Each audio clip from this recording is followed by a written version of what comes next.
जहां मानव समुदाय के लिए रहना संभव ना, तो ऐसा ही विरल आबादी वाला क्षेत्र होगा।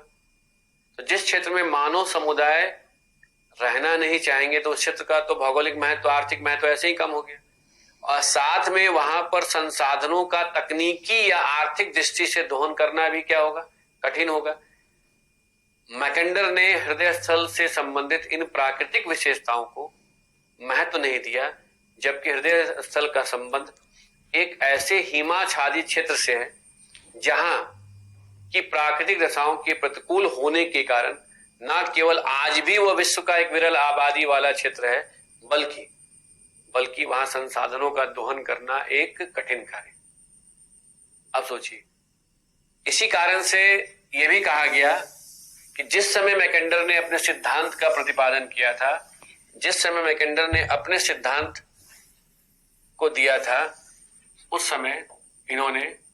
देखा था कि साइबेरियन रेल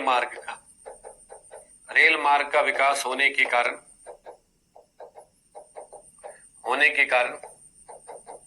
हृदय स्थल के क्षेत्र में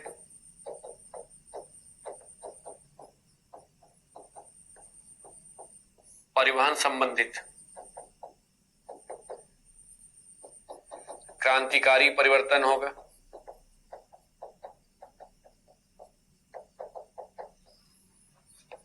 क्रांतिकारी परिवर्तन होगा जिससे आर्थिक विकास को प्रोत्साहन मिलने के कारण हृदय स्थल का भू राजनीतिक महत्व बढ़ जाएगा। अब सोचिए, अब ध्यान दीजिएगा, जिस समय मैकेंडर ने अपने विचारों को व्यक्त किया था उस समय उन्होंने ऑब्जर्व किया कि साइबेरिया यानी रशिया साइबेरियन रीजन में रेल मार्ग का विकास हो रहा है। तो उनको लगा कि इस रेल मार्ग के बनने पर जो हार्टलैंड रीजन है वहां तो परिवहन के क्षेत्र में रिवोल्यूशन आ जाएगा, क्रांतिकारी परिवर्तन होगा, जिससे वहां आर्थिक विकास को प्रोत्साहन मिलेगा और उससे जो हृदय स्थल है उसका भूराजनीतिक महत्व तो और बढ़ जाएगा। लेकिन आज भी इस क्षेत्र में परिवहन के साधन के रूप में केवल साइबेरियन रेल मार्ग की सुविधा उपलब्ध है। मतलब साइबेरियन रेल मार्ग के अलावा अन्य परिवहन के साधनों का विकास नहीं हो पाया, क्योंकि वहां पर जिन नदियों का अपवाह होता है उसमें अधिकांश समय बर्फ जमा रहता है, इसलिए नदियों का उपयोग अंतःस्थलीय जलमार्ग के रूप में नहीं किया जा सकता है। साथ में वहां पर पर्वतीय पठारी भूमि होने के साथ अधिकांश क्षेत्र में बर्फ जमे रहते हैं, जहां की प्राकृतिक दशाओं के प्रतिकूल होने के कारण आधारभूत संरचना के स्तर पर किसी भी प्रकार का सुधार करना भी कठिन है, और ऐसे भी वह विरल आबादी वाला क्षेत्र है। तो कहीं ना कहीं मैकेंडर ने हृदय स्थल के भूराजनीतिक महत्व को स्पष्ट करते समय सबसे पहले क्या कहा कि यह एक सुरक्षित किले के समान है, क्योंकि इसमें समुद्री सेना के द्वारा आक्रमण नहीं किया जा सकता है। लेकिन वह ऐसा इस प्रकार के विचार को व्यक्त करते समय भूल गए कि वायु सेना के द्वारा किसी भी क्षेत्र में आक्रमण किया जा सकता है, और इसलिए हृदय स्थल भी वायु सेना से सुरक्षित नहीं है। सेकंड पॉइंट क्या देखा इन्होंने अपने पूरे सिद्धांत में स्थल सेना बनाम समुद्री सेना के महत्व को प्राथमिकता देते हुए यह समझाने का प्रयास किया कि किस प्रकार स्थल सेना के शक्तिशाली होने पर, किसी देश की स्थलीय सेना के शक्तिशाली होने पर विश्व के भू राजनीति में परिवर्तन होगा, और कहीं ना कहीं वह देश जिसकी स्थल सेना शक्तिशाली होगी वही वर्ल्ड को रूल करेगा। जबकि यह भूल गए कि विभिन्न देशों के संबंधों के निर्धारण में केवल सैन्य शक्ति का ही महत्व नहीं होता है, बल्कि उस देश का इतिहास, उसकी अपनी सामाजिक और सांस्कृतिक विशेषताएं भी संबंधों के निर्धारण में महत्वपूर्ण भूमिका निभाती। तीसरा, इन्होंने जिस मानचित्र को अध्ययन का आधार बनाया उसमें हृदय स्थल अपने वास्तविक आकार से बड़ा नजर आया, और वास्तविक आकार से बड़ा नजर आने के कारण इन्हें लगा कि हृदय स्थल का संबंध एक ऐसे बृहद भौगोलिक क्षेत्र से है जहां संसाधनों का पर्याप्त भंडार होगा। एक तो इन्होंने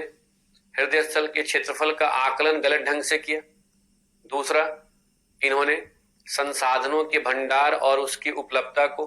भौगोलिक क्षेत्रफल से जोड़ने का प्रयास किया, जबकि वास्तव में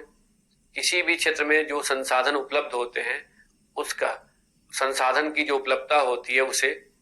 कहीं ना कहीं वहां की भूगर्भिक संरचना और संगठन भी निर्धारित करता है,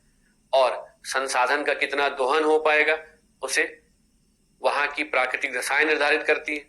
और इस प्रकार से आप कह सकते हैं कि इन्होंने हृदय स्थल की प्राकृतिक दशाओं को महत्व नहीं दिया, जबकि वहां की प्राकृतिक दशाओं के प्रतिकूल होने के कारण वह क्षेत्र न केवल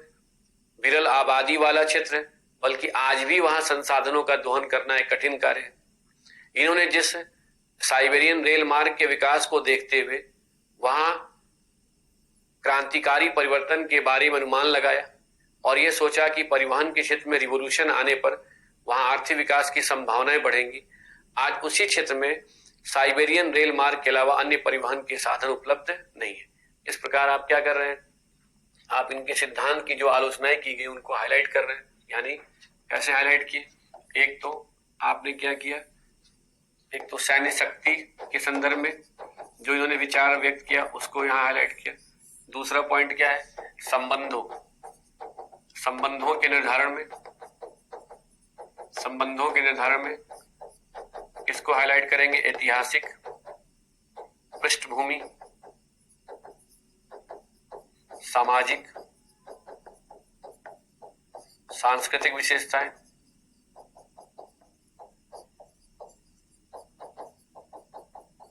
तीसरा हृदय स्थल के क्षेत्रफल का गलत आकलन, चौथा संसाधनों के भंडार या उपयोगिता के आकलन में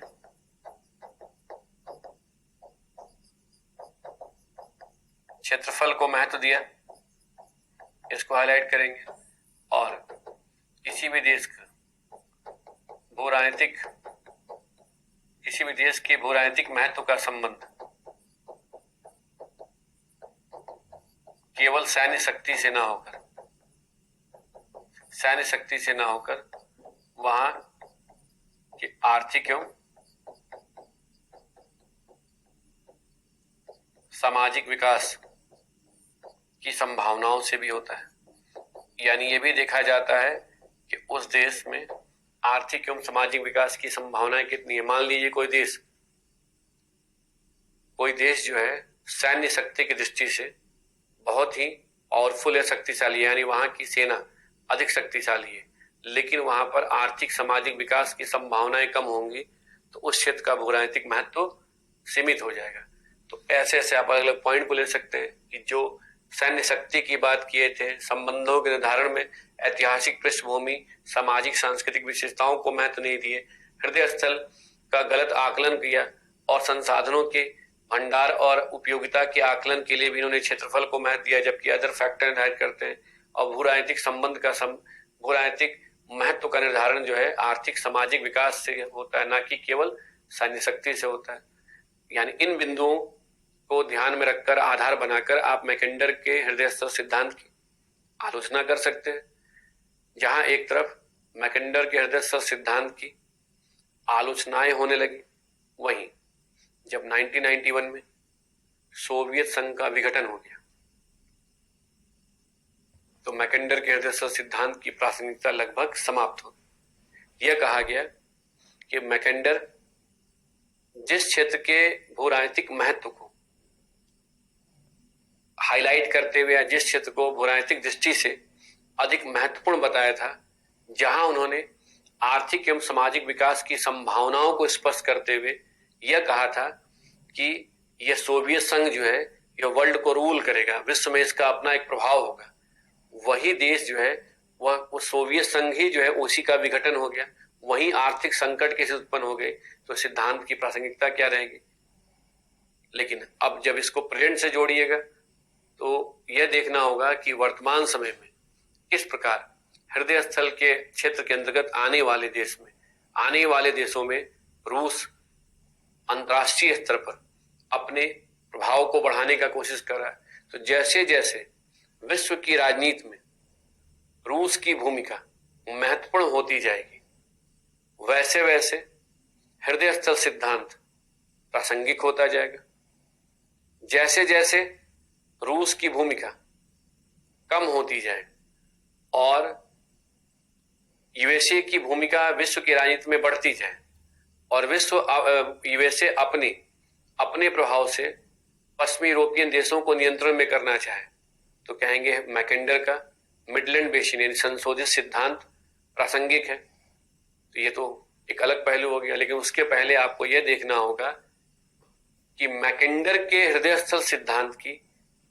आलोचना करते हुए, इनके सिद्धांत की कमियों को हाईलाइट करते हुए स्पाइकमैन ने किस प्रकार से रिमलैंड सिद्धांत के द्वारा रिमलैंड के देशों के भूराजनीतिक महत्व को स्पष्ट करने का प्रयास किया। यानी स्पाइकमैन ने रिमलैंड का नाम उस क्षेत्र को दिया जिसे मैकेंडर ने आंतरिक अर्धचंद्राकार क्षेत्र का नाम दिया था। या कह सकते हैं कि मैकेंडर ने जिसे आंतरिक अर्धचंद्राकार क्षेत्र कहा था, उसे ही स्पाइकमैन ने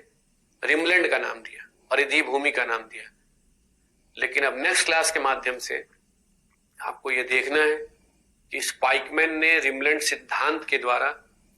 रिमलैंड के देशों के भूराजनीतिक महत्व को कैसे स्पष्ट करने का प्रयास किया और साथ में एक बेसिक आइडिया को डेवलप कर लेना है कि वर्तमान परिप्रेक्ष्य में आज के समय में आप हृदय स्थल और रिमलैंड सिद्धांत की सहायता से अंतर्राष्ट्रीय स्तर पे विश्व राजनीति संबंधों का विश्लेषण कैसे कर सकते हैं। नेक्स्ट क्लास भी अपनी जगह पर इंपॉर्टेंट है। नेक्स्ट क्लास में स्पाइकमैन के रिमलैंड सिद्धांत को समझने के बाद आप हिंद महासागर के भू राजनीतिक महत्व को भी समझने की स्थिति में आ जाएंगे। तो चलिए फिर मिलते हैं। धन्यवाद।